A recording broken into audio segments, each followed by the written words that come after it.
Assalamualaikum mga kapatid.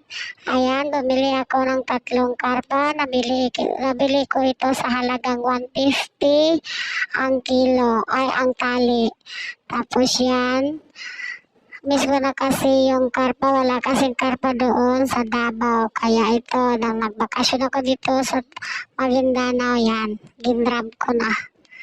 Ayan, hirap na hirap ako sa paglinis. Kailangan tanggal lahat yung mga kaliskis at saka yung mga yung mga palikpik niya. Ayun, may may itlog pa siya, guys. Oh, yan. Tingnan niyo, kailangan malinis siya ng maigi. Hirap ako kasi mapurol yung kutsilyong gamit ko. Yan tuloy. Linisin natin mabuti yung para hindi siya malansa. Kasi pag hindi masyado natin nalinis ito, sobrang maano natin pagkaluto, malansa siya. Malalasahan din natin yung lansa niya. Hugasan natin ng maigi. Ayan, guys. 3 yung binili ko, guys. Ayan.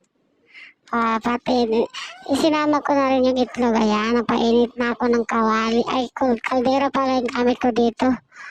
Ayan, tapos nilagyan ko na ng asin.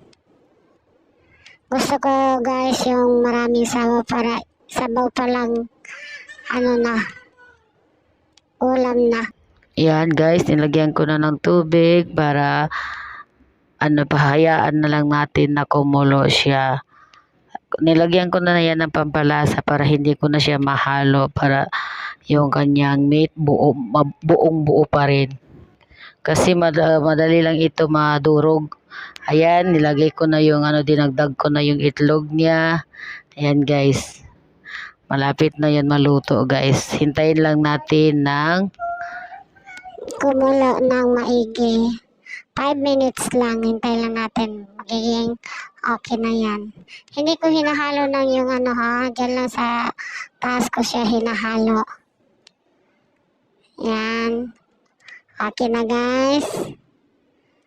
Ayan, guys, luto na ang ating ginisang karpa. Nairamihan ko lang ng sabaw kasi mas gusto ko yung masabaw.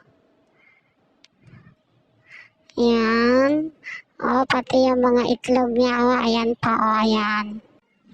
Kainan na. Alam mo yun, pinili ko talaga yung malaking ulo nito.